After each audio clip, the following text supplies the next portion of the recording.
Oui, merci Monsieur le Président. Effectivement, c'est un sujet pour nous, c'est une vieille histoire, l'écotaxe, hein.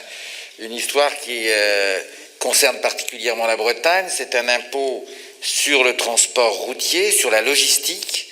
On a vu l'importance de la logistique ces derniers mois.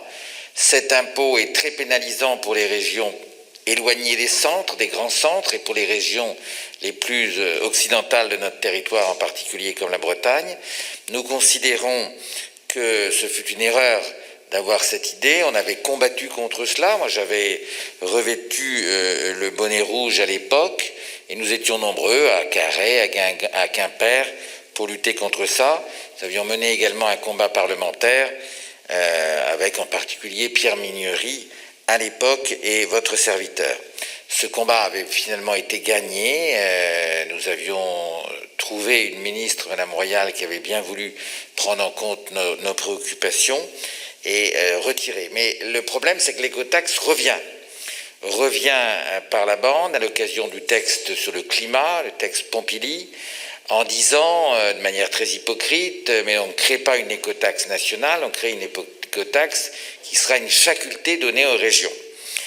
Vous avez dit bien légitimement, on le dirait tous évidemment, que si une telle écotaxe était installée, on ne l'installerait pas en Bretagne, ça va de soi. Encore que dans 10 ans, dans 15 ans, si elle existe, et lorsque nous solliciterons l'État pour quelque chose, il pourra nous dire, à nous Bretons, vous disposez de la faculté de créer et d'imposer une écotaxe chez vous, pourquoi ne le faites-vous pas? En tout état de cause, par contre, si ça se crée, ça peut se développer dans un certain nombre de régions qui déjà ont dit leur intérêt pour cela. Ça veut dire que nos camions, je prends un camion qui part de Bretagne avec nos produits, qui va vers l'Allemagne, vers l'Italie, devra traverser des régions qui, chacune, potentiellement, auront créé une écotaxe et donc une vignette ou un péage quelconque à aborder. Les modalités n'ont pas été encore à ce stade plus précisées que ça. Donc ça serait une vraie pénalité, non seulement pour nos transporteurs, mais pour nos produits. Effectivement, nos camions ne s'arrêtent pas à la Gravelle, ils continuent. Donc nous devons absolument éviter ça. Nous sommes alertés évidemment par les transporteurs, par les économiques, par le monde agricole.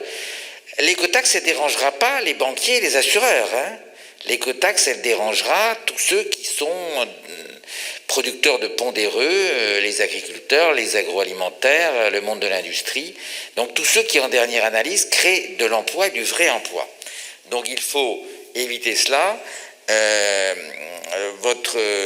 Vous avez bien voulu prendre la philosophie générale de notre vœu et la modier comme il se doit. On était d'ailleurs tout à fait ouvert à des évolutions. Donc je le lis très clairement, nous demandons au gouvernement de revenir sur cette volonté de créer cette faculté de nouvel impôt qui nous pénaliserait et demander au gouvernement également de lancer un grand plan de développement du fret ferroviaire qui permettrait, c'est vrai et c'est une nécessité, le développement du fret ferroviaire. Je crois que c'est possible, c'est jouable. Ce vœu, il est d'une particulière actualité puisqu'actuellement est en débat ce texte. Ça passe dans les heures qui viennent, semble-t-il, hein.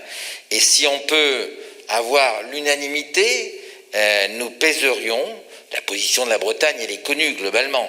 Il n'empêche qu'elle serait solennisée ici, particulièrement à l'occasion de la session du Conseil régional, d'où ce vœu réécrit. Une fois de plus, on admet parfaitement la réécriture.